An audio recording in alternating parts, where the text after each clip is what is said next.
وہ جسے ایک 2% کا ملازم اوئے کر کے بلاتا ہو وہ ڈرے گا موت سے. قسم خدا کی عمران خان تمہیں سمجھاتا ہے, سمجھ جاؤ اگر میرے جیسے شخص کے ہاتھ میں آ گئی نا لیڈ تو غرق کر دوں گا میں تمہیں, چیر پھاڑ دوں گا. کیا سمجھتے ہو تم, کیا دیا تم نے پاکستان کو؟ اور یار میں کہتا ہوں میرے پاؤں میں بم پھٹے, کیا ڈر ہے, میں کیوں نہ مروں اس خان کے لیے جو تل تل میرے لیے مر رہا ہے. اگر تم نے خان کو کچھ کر دیا تو جو بعد میں آئے گا وہ تمہاری لاشوں پر سے گزرتا ہوا جائے گا اور پوری دنیا سے ہو کر آئے گا. پاکستان بنا تھا مٹنے کے لیے نہیں, دنیا پر سربراہی کرنے کے لیے بنی ہے یہ مملکت. السلام علیکم, میں عثمان ملک اور آپ دیکھ رہے ہیں آزاد نیوز. ہمارے ساتھ ابھی ایک شہری موجود ہے, ان سے جانتے ہیں. خان صاحب نے دیا جیل بھرو, تحریک کے لیے ریڈی رہو. میرا اشارہ کسی بھی ٹائم آ سکتا ہے, ریڈی ہیں آپ؟ میں تو کہتا ہوں میں خان صاحب کے ساتھ ہی جیوں, خان صاحب کے ساتھ ہی مروں. آپ بھی میرے لیے دعا کیجئے گا, ٹھیک ہے؟ کیوں؟ اس لیے میں اس کی ایک مثال آپ کو دیتا ہوں. حضرت ابراہیم علیہ السلام کے دور میں جب آگ جلائی گئی ان کو بیچ میں ڈالنے کے لیے ایک چڑیا تھی, وہ پانی چونچ میں بھرتی تھی, اس آگ میں ڈالتی تھی. تو کسی نے اس سے پوچھا کہ تیرے اس پانی سے کیا آگ بجھ سکتی ہے؟ تو اس نے کہا میں بھی جانتی ہوں کہ میری چونچ کے پانی سے یہ آگ بجھ نہیں سکتی, لیکن میں چاہتی یہ ہوں جب حشر کا دن ہو اور اٹھائے جائے لوگ تو میں اس سائڈ سے اٹھائی جاؤں, آگ بجھانے والوں میں میرا شمار ہو, آگ لگانے والوں میں نہ ہو. تو میں یہ چاہتا ہوں اور میں انشاءاللہ تعالیٰ پورے تمام اپنی پارٹی کے لوگوں کو بھی یہ پیغام دیتا ہوں اور خان صاحب کو بھی یہ پیغام دیتا ہوں, جب حشر کا دن ہوگا انشاءاللہ تعالیٰ میرے جیسے لوگ آپ کے سفیر ہوں گے. میں خان صاحب کے ساتھ اٹھائے جانا چاہتا ہوں. کیوں؟ ہمارا کام ہے کوشش کرنا, ہم پوری کوشش کر رہے ہیں, محنت کر رہے ہیں. کس کے لیے؟ اپنے بچوں کے مستقبل کے لیے. میں اکثر کہا کرتا ہوں مجاہد کے حصے میں صرف گولی آتی ہے, مجاہد کے حصے میں صرف تکلیفیں آتی ہے اور مشکلات آتی ہیں. آسانیاں ان کی آنے والی نسلوں کے حصے میں آتی ہے, وہ خود جانتے ہیں کہ ان کے حصے میں کچھ نہیں آئے گا. یہ آپ دنیا کی تاریخ اٹھا کر دیکھ لیں, ہم جدوجہد کر رہے ہیں اپنے بچوں کے لیے. جس نے اپنے بچے تک قربان کر دیے میرے لیے, بے شک وہ زندہ ہے, لیکن مجھے آپ یہ بتائیں, میں یہاں لوگوں کی گالیاں سنتا ہوں, تکلیفیں سے تو ایک مزدور کے حصے میں یہی آتا ہے, لیکن جب وہ گھر جاتا ہے اپنے بچوں کے پاس جاتا ہے, جب وہ ان کی چھوٹی چھوٹی انگلیاں دیکھتا ہے, وہ ان کو جب بلاتے ہیں ان سے پیار کرتا ہے, اس کی ساری تھکاوٹ دور ہو جاتی ہے. ایک انسان کا سب سے دنیا میں جو بڑی سے بڑی نعمت ہے ان میں شمار ہوتا ہے اولاد کا. جس شخص نے پاکستان کے لیے اپنے بچوں کے وہ نرم ہاتھ بھی نہ دیکھے, ان کی چھوٹی چھوٹی شرارتیں بھی نہ دیکھی, ان کی چھوٹی چھوٹی فرمائشیں بھی نہ پوری کی, اس شخص کے لیے میں کیوں نہ جان دوں, اس شخص کے لیے میں کیوں نہ کھڑا ہوں جس نے اپنی زندگی میں اپنا سب کچھ شوکت خانم کے ٹرسٹ کے نام کر دیا. میں کیوں نہ کھڑا ہوں اس سے, جو اس شخص کے لیے میں کیوں نہ کھڑا ہوں جس نے, میرے اندر یہ آگ پہلے دن سے تھی, جب میں پیدا ہوا میں انقلابی تھا, میری سوچ انقلابی تھی, لیکن مجھے آواز دی, مجھے ہمت دی عمران خان نے. اس نے کہا, اس نے مجھے بتایا. میں تو یہ سمجھتا تھا میں غریب گھر میں پیدا ہوا, میں کیا کر سکتا ہوں, میں بھی یہی سمجھتا, انقلابی سوچ کے ہوتے ہوئے بھی یہی سمجھتا تھا. لیکن اس نے کہا جو کر سکتے ہو وہ تو کرو, وہ کیوں نہیں کر سکتے, وہ کیوں نہیں کر رہے؟ تو میں آج کرنے آ گیا, میں اپنے حصے کا کام کرنے آ گیا. یہ کس نے سکھایا مجھے؟ عمران خان. اس سے پہلے کتنے لوگ آئے گئے, یہ نہیں سکھایا انہوں نے یہی سکھایا میں آؤں گا میں یہ کر دوں گا, میں آؤں گا میں وہ کر دوں گا.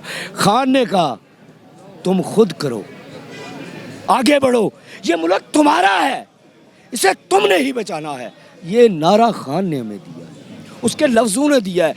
میں اس کو دیکھتا ہوں, آپ اس کی تقریر کو عام لوگ سنتے ہیں, میں اس کی تقریر میں چھپے ہوئے الفاظ کو ڈھونڈتا ہوں اور میں دیکھتا ہوں کہ وہ کتنا معتبر ہے, وہ کتنا ایسا, مطلب میں اس کی کیا دلیل دوں, ان لوگوں کے ساتھ تو اس کا موازنہ کرنا بنتا نہیں ہے. اس نے ہمارے اندر چھپے ہوئے ڈر کو ختم کیا, ٹھیک ہے, اور ہماری طاقتوں کو ابھارا.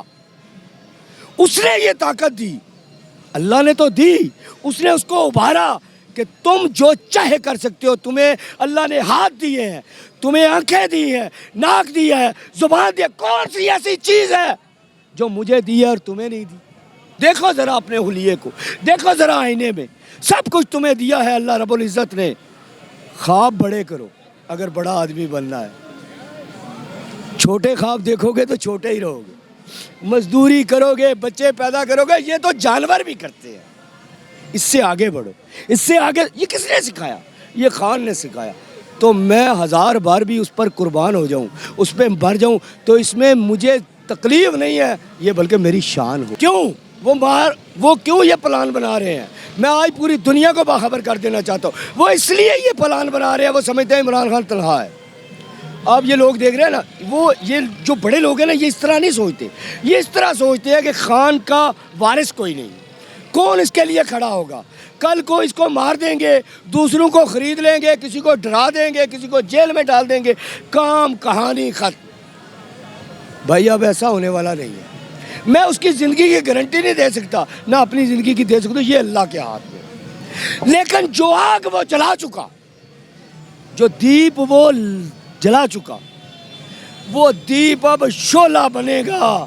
اور میری بات ایک لکھ لو, ساری دنیا لکھ لے, خان تو ہے 50-50 کا پلیئر. میں ذرا اس کی تشریح کر دوں, لوگ سمجھیں گے نہیں. خان یہ چاہتا ہے کہ گولی بھی نہ چلے اور مسائل کا حل بھی ہو جائے. خان ایک حساس آدمی ہے, وہ کسی کو تکلیف, ظالم کو بھی تکلیف نہیں دے سکتا. یہ بات میری یاد رکھیے گا. لیکن اگر تم نے خان کو کچھ کر دیا تو جو بعد میں آئے گا وہ تمہاری لاشوں پر سے گزرتا ہوا جائے گا اور پوری دنیا سے ہو کر آئے گا. یہ میری بات لکھ لیں اور اس کو سنبھال کے رکھیے گا. خان تو یہ چاہتا ہے میں باتوں سے ہی شکست دے دوں امریکہ کو, میں باتوں سے ہی قائل کر لوں لوگوں کو. خان یہ چاہتا ہے, وہ کہتا ہے میری کسی سے دشمنی نہیں, میں برابری چاہتا.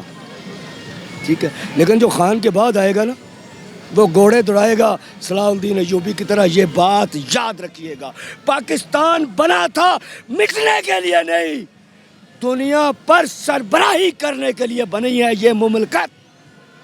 جس کو یاد نہ ہو وہ یاد کر لے. 27 رمضان سن 1947 کو یہ ملک مارز وجود میں آیا. قرآن مجید کا آخری الفاظ بھی 27 رمضان پورے ہوئے. ٹھیک ہے, یہ ملک دنیا پر حکومت کرنے کے لیے بنا تھا. اس لیے, اور اس حالت میں کیا حکومت ہوتی ہے جو اس وقت حالت ہے, اس کو کوئی اٹھانے والا آئے گا نا, کوئی اٹھائے گا جو ہمارے اندر سے جاہلیت کو ختم کرے گا, جو انصاف کو قائم کرے گا. وہی جب انصاف قائم ہوگا تو یہ قوم اٹھے گی, اور اس قوم نے پوری دنیا پر حکمرانی کرنی ہے. اب بھی وقت ہے, مان جاؤ وہ جو کہتا ہے. 75 سال سے اوپر عمر ہوگی اس کی. ویسے تو انسان 1000 سال کا بھی ہو جائے, مرنے کو دل نہیں چاہتا اس کا, لیکن جب حق پر ہو تو وہ 18 سال کا بھی ہو تو اس کے دل میں بھی یہی خواہش ہوتی ہے کہ میں شہید ہو جاؤں. شہادت کے سوا ایک مسلمان کو اور چاہیے کیا؟ اگر وہ مسلمان ہے تو, اگر اس کا ایمان ہے اللہ پر تو. اگر وہ, ویسے تو مسلمان میں دیکھتا ہوں شہادت کا مذاق اڑاتے ہیں. میرے جیسی تقریر جو بندہ کرتا ہے نا, اس کو پتہ کیا کہتے ہیں, تینوں کسی جلسے گولی بجنی ہے. ہوتے مسلمان ہیں جو شہادت کا مذاق بھی اڑا رہے ہوتے ہیں. لیکن جس کا ایمان اللہ کی وحدانیت پر ہے وہ تو ایسی موت چاہے گا. میں تو ایسی موت کا خواب میں بچپن میں دیکھا کرتا تھا. آپ دکھائیں, وہ بم بلاسٹ کرنے کی باتیں کر رہے ہیں, آپ نے کہا تو میں یہاں کیوں ہوں, میں یہاں کیوں ہوں, میں نہیں جانتا کہ یہ ایسے حالات بنائیں گے.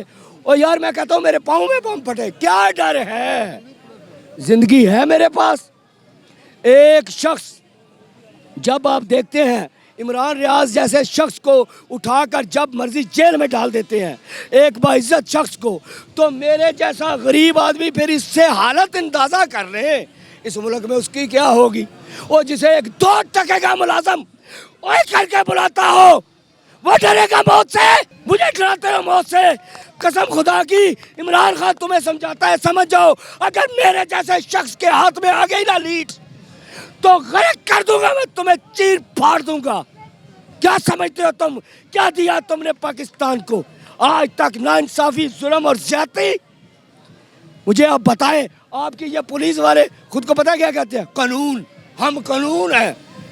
ان کو یہی نہیں پتا تم قانون کے محافظ ہو, خود قانون نہیں ہو. جس ملک کا نظام ایسا ہو, ایسے نظام میں کیا میں جینا چاہوں گا؟ کیا میں ساری زندگی غلامی ان لوگوں کی کرتا رہا ہوں؟ یہ بات سچ ہے. کیا میں چاہوں گا کہ میرے بچے ان کے غلام ہوں؟ نہیں چاہوں گا. اس سے بہتر ہے وہ مر جائیں, میں انہیں غلام نہیں دیکھنا چاہوں گا. اس سے بہتر ہے ان کی ذلت اور رسوائی اور پاکستان کی دنیا میں بدنامی دیکھنے سے پہلے میں خان کے ساتھ مارا جاؤں. یہ مجھے عزیز ہے.